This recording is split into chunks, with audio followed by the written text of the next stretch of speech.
हे WhatsApp guys, क्या हाल चाल। अगर आप भी एग्जाम ट्रैप के अंदर फंसे हो और डेली करंट अफेयर्स पढ़ते हो फिर भी नहीं पता कौन से करंट अफेयर्स एग्जाम के अंदर आने वाले, कौन सा करंट अफेयर्स किस एग्जाम के अंदर आएगा, तो ये वीडियो आपके लिए है। आज के टॉप 100 करंट अफेयर्स हमारे पास है, लेकिन टेंशन मत लो, मैं आपको मोस्ट इंपोर्टेंट सिर्फ 25 ही करंट अफेयर्स बताऊंगा। तो आने वाले 10 मिनट तक एक मुग्ध आराम से इस वीडियो को पूरा देखो एंड एग्जाम को क्रैक करो। साथियों, ये वीडियो कौन कौन से एग्जाम कवर करता है वो मैं आपको थोड़ा सा डिटेल बता देता हूँ। सभी गवर्नमेंट एग्जाम, सभी सेंट्रल एग्जाम, चाहे SSC, UPSC, bank, railway, police, defence, teaching, कोई भी एग्जाम हो, ऑल कंपटीशन एग्जाम, चाहे वर्ल्ड लेवल का एग्जाम हो, सभी के लिए मोस्ट इंपोर्टेंट होने वाला है।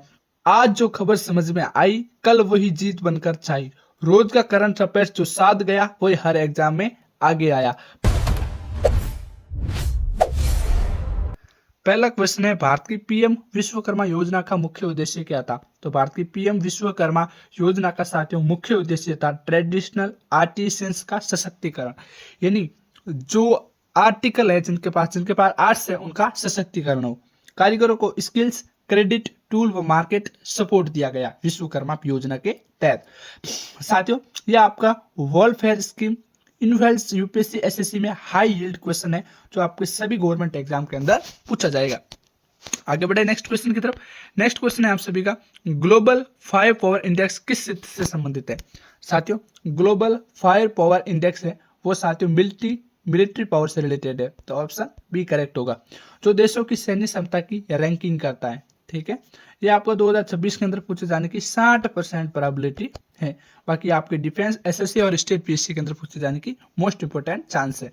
अगले क्वेश्चन की तरफ बढ़ते हैं। नेक्स्ट क्वेश्चन है, भारत का नेशनल लॉजिस्टिक पॉलिसी किस लक्ष्य से जुड़ा है। तो भारत का नेशनल लॉजिस्टिक पॉलिसी है साथियों, वो जुड़ा है लॉजिस्टिक कॉस्ट रिड्यूशन के द्वारा, ठीक है, जो आपके जीडीपी में लॉजिस्टिक कॉस्ट को घटाता है। यह आपका 2026 के अंदर पूछे जाने की 75% संभावना है और ये आपका एसएससी, यूपीएससी और स्टेट एग्जाम के लिए मोस्ट इंपोर्टेंट क्वेश्चन है। आगे बढ़े। अगला क्वेश्चन है आप सभी का, world bank eyes of doing business report किसने रिप्लेस किया।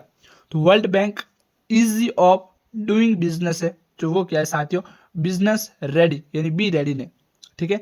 ये आपका रेगुलेटरी क्वालिटी और बिजनेस क्लाइमेट आंकने के लिए इसका उपयोग किया जाता है और आपके 2026 के अंदर इसके पूछे जाने की 55% संभावना है और यूपीएससी और एसएससी के लिए ये मोस्ट इंपोर्टेंट क्वेश्चन पेपर है। आगे बढ़े। अगला क्वेश्चन है, भारत की पीएम सूर्य घर मुफ्त बिजली योजना किस क्षेत्र से संबंधित है। तो वो है साथियों सोलर रूफ टॉप से रिलेटेड, ठीक है। घरों में रूफ टॉप सोलर इंस्टॉलेशन यानी हर घर सोलर लगाया जाए और वहां से बिजली उत्पन्न की जाए। यह जो आपका 2025 से 26 के अंदर पूछे जाने की 90% प्रोबेबिलिटी है, वेरी हाई चांस है आपके सभी गवर्नमेंट एग्जाम के अंदर पूछे जाने की, ठीक है। आगे बढ़ते हैं। अगला क्वेश्चन है, वर्ल्ड इकोनॉमिक फॉर्म्स की वार्षिक बैठक कहाँ हुई। तो वर्ल्ड इकोनॉमिक फॉर्म की वार्षिक बैठक हुई थी साथियों डेवोस के अंदर और ग्लोबल लीडर्स का एनुअल डायलॉग भी है। यह आपका 2026 के अंदर पूछे जाने की 80% प्रोबेबिलिटी है और एसएससी, यूपीसी और स्टेट एग्जाम के लिए यह महत्वपूर्ण प्रश्न होने वाला है। नेक्स्ट क्वेश्चन है, भारत का national mission on green hydrogen किस उद्देश्य से है। तो यह है क्लीन एनर्जी ट्रांसिशन, ठीक है। ये रिन्यूएबल पर आधारित है और हाइड्रोजन इकोसिस्टम पर चलता है और ये आपका 2025 और 26 के अंदर पूछे जाने की 85% प्रोबेबिलिटी है। ये आपका सभी सेंट्रल और स्टेट पीएससी एग्जाम के अंदर पूछे जाने की संभावना है। अगला क्वेश्चन है आप सभी का, वर्ल्ड प्रेस फ्रीडम इंडेक्स किस संस्था द्वारा जारी किया जाता है। तो वर्ल्ड प्रेस फ्रीडम इंडेक्स है जो साथियों रिपोर्टर विदाउट बॉर्डर के द्वारा जारी किया जाता है और ये आपका मीडिया फ्रीडम रैंकिंग के अंदर साथियों 60% संभावना है कि ये सवाल पूछा जाएगा और ये आपका यूपीएससी और SSC related most important question होने वाला है। नेक्स्ट क्वेश्चन है, भारत का national mission on artificial intelligence किस संस्था से जुड़ा हुआ है। तो वो जुड़ा हुआ है साथियों नीति आयोग से, ठीक है। ये आपका रिस्पॉन्सिबल एआई फॉर्मवर्क है जो आपके 2026 के अंदर पूछे जाने की 80% प्रोबेबिलिटी है और ये आपका एसएससी, यूपीएससी और ऑल सेंट्रल एग्जाम के लिए अति महत्वपूर्ण प्रश्न है। आगे बढ़े साथियों। अगला क्वेश्चन है आप सभी का, उससे पहले बता देता हूँ ऐसे ही डेली क्लासें आती है 7:15 बजे, तो प्लीज सब्सक्राइब कर देना और जो भी कंपटीशन एग्जाम की तैयारी कर रहे हैं उन साथियों के साथ इस वीडियो को शेयर कर देना। 10वां क्वेश्चन है, वर्ल्ड एनर्जी आउटलुक रिपोर्ट कौन जारी करता है। तो वो करता है साथियों IEA, global energy demand supply outlook. यह आपका 2026 के अंदर पूछे जाने की 70% प्रोबेबिलिटी है और ये आपका यूपीएससी और एसएससी के अंदर पूछा जाएगा सवाल है। अगला क्वेश्चन है आप सभी का, भारत की नेशनल क्वांटम मिशन किस वर्ष स्वीकृत हुई, तो वो हुई थी 2023 के अंदर। और quantum computing sensing and communications, ये आपके 2026 के अंदर पूछे जाने की 65% संभावना है। और यूपीएससी और एसएससी के अंदर ये सवाल बार बार पूछा जाता है। अगला क्वेश्चन है, वर्ल्ड हैप्पीनेस रिपोर्ट किस संस्था के सहयोग से जारी होती है, तो वर्ल्ड हैप्पीनेस रिपोर्ट है वो साथियों यूएनएसडीएसएन के द्वारा लागू होती है, जिसमें देशों की हैप्पीनेस रैंकिंग यानी सुसाइड कितनी हुई है प्रत्येक देश के, उसके आधार पर वर्ल्ड हैप्पीनेस रिपोर्ट निकाली जाती है। और ये 2026 के अंदर पहुंचे जाने की 50% संभावना बनती है। अगला क्वेश्चन है आप सभी का मित्रों, वो है, उससे पहले बता देता हूँ, ये आपका एसएससी और स्टेट पीएससी के अंदर पूछे जाने की हाई प्रोबेबिलिटी बनती है। अगला क्वेश्चन है, भारत का पीएम ई बस सेवा कार्यक्रम किससे जुड़ा है, तो वो जुड़ा है इलेक्ट्रॉनिक बस इन सिटीज। और ये आपका क्लीन अर्बन पब्लिक ट्रांसपोर्ट है, 2025-26 के अंदर पूछे जाने की 70% संभावना है। ये एसएससी और स्टेट एग्जाम के अंदर आपका सवाल पूछा जाता है। नेक्स्ट क्वेश्चन है, वर्ल्ड वाटर डेवलपमेंट रिपोर्ट किस संस्था द्वारा जारी की जाती है, तो वर्ल्ड वाटर डेवलपमेंट रिपोर्ट है वो यूनेस्को द्वारा जारी की जाती है और ग्लोबल वाटर स्ट्रेस एनालिसिस के द्वारा। ये आपका फ्यूचर के अंदर पूछे जाने की 60% प्रोबेबिलिटी है। और एसएससी और स्टेट पीएससी के हिसाब से ये क्वेश्चन वेरी इंपॉर्टेंट है। अगला क्वेश्चन है, भारत की टेली मैंस पहले किसने संबंधित है, तो भारत की टेली मैंस पहल संबंध है वो है मेंटल हेल्थ से रिलेटेड, जिसके अंदर 24/7 टेली मेंटल हेल्थ सर्विस मिलती रहती है।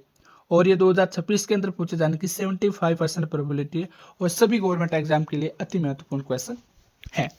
अगला क्वेश्चन है आप सभी का, वर्ल्ड इकोनॉमिक आउटलुक रिपोर्ट किस संस्था के द्वारा जारी की जाती है, तो वर्ल्ड इकोनॉमिक आउटलुक रिपोर्ट है वो आईएमएफ के द्वारा जारी की जाती है। Global growth and infection forest, ये आपका हाई चांस है 2026 के अंदर पूछे जाने की 80%। और आपके यूपीएससी एसएससी और बैंक से रिलेटेड ये मोस्ट इंपोर्टेंट क्वेश्चन है।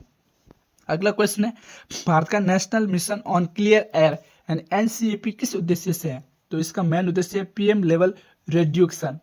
ये आपका एयर पोल्यूशन कंट्रोल स्ट्रेटेजी करता है और ये आपका 2026 के अंदर पूछे जाने की 70% प्रोबेबिलिटी है। ये आपका एसएससी और स्टेट पीएससी के अंदर पूछे जाने की हाई प्रोबेबिलिटी है। अगला क्वेश्चन है, वर्ल्ड माइग्रेशन रिपोर्ट किस संस्था द्वारा जारी की जाती है, तो वर्ल्ड माइग्रेशन रिपोर्ट है ये आईओएम के द्वारा जारी की जाती है, जो ग्लोबल माइग्रेशन ट्रेंड कितना है उसको फोकस करती है। ये आपका 55% संभावना के साथ 2026 के अंदर पूछा जा सकता है और आपका ये एसएससी और स्टेट पीएससी के लिए अति महत्वपूर्ण प्रश्न है। अगला क्वेश्चन आप सभी का, भारत का national mission on bio energy किससे जुड़ा है, तो भारत का national mission on bio energy जुड़ा है बायोमेस एंड बायोगैस से रिलेटेड। ठीक है, ये वेस्ट टू एनर्जी इन्वेक्सेस के द्वारा जुड़ा है और ये आपका 60% प्रोबेबिलिटी है 2026 के अंदर पूछे जाने की। यह आपका स्टेट और सेंट्रल एग्जाम के लिए अति महत्वपूर्ण प्रश्न है, ऑल गवर्नमेंट एग्जाम के लिए। अगला क्वेश्चन है आप सभी का, वर्ल्ड टूरिज्म ब्रोमीटर किस संस्था जारी किया जाता है, तो वर्ल्ड टूरिज्म बारोमीटर है साथियों UNWTO के द्वारा जारी किया जाता है, जो ग्लोबल टूरिज्म ट्रेंड को पकड़ता है। ये 55% संभावना है और एसएससी और स्टेट एग्जाम के अंदर पूछे जाने की हाई प्रोबेबिलिटी बनती है। अगले क्वेश्चन की तरफ बढ़ते हैं। नेक्स्ट क्वेश्चन है, भारत का पहला ऑल एम्स फॉर आयुर्वेदा कहाँ स्थापित हुआ, तो वो हुआ था साथियों हरिद्वार के अंदर। तो ऑप्शन कौन सा राइट होगा आपका, डी। ये ऑल इंडिया इंस्ट्रक्चर of Ayurveda modern research plus traditional healing fusion के द्वारा जारी किया गया था और आपके 2026 के अंदर पूछे जाने के हाई चांस है। बाकी यूपीएससी स्टेट पीएससी और मेडिकल इंट्रैक्शन के अंदर पूछे जाने की बहुत ज्यादा चांस है। अगला क्वेश्चन है, वर्ल्ड एंटी डोपिंग एजेंसी यानी WADA का मुख्यालय कहाँ पर है, तो वो है साथियों मॉन्ट्रियल के अंदर। ऑप्शन बी करेक्ट है। और global support doping control authorities, और ये आपका 2025-26 के अंदर पूछे जाने की 70% संभावना है और ये आपका SSC sport related government exam के अंदर पूछा जाता है। आप पीटीआई की तैयारी कर रहे हो ना, उससे रिलेटेड। अगला क्वेश्चन है, भारत की पहली एआई पावर्ड कोर्ट किस राज्य में शुरू हुई, तो भारत की पहली एआई पावर्ड कोर्ट है वो तेलंगाना के अंदर शुरू हुई थी। ठीक है, ऑप्शन डी करेक्ट होगा। एआई आधारित दस्तावेज स्कैनिंग और केस प्रेडिक्शन के लिए ये आपका 2025 और 26 के अंदर पूछे जाने की 80% संभावना है। ये आपका जेएसएससी एसएससी और स्टेट पीएससी के अंदर पूछे जाने की हाई प्रोबेबिलिटी बनती है। अगला क्वेश्चन है आप सभी का, ग्लोबल इनोवेशन इंडेक्स 2025 में भारत की रैंक क्या थी, तो ग्लोबल इनोवेशन इंडेक्स 2025 में भारत की रैंक रही है वो 40वीं। ऑप्शन ए करेक्ट है। WIPO द्वारा जारी रिपोर्ट में भारत ने लगातार 8वीं बार सुधार किया है। वाओ, ये आपका 90% वेरी हाई चांस है कि आपके यूपीएससी एसएससी और बैंक के अंदर सवाल पूछा जाएगा। आगे बढ़े। अगला क्वेश्चन आप सभी का, भारत का पहला घाटी शक्ति नेशनल मास्टर प्लान किस क्षेत्र से जुड़ा हुआ है?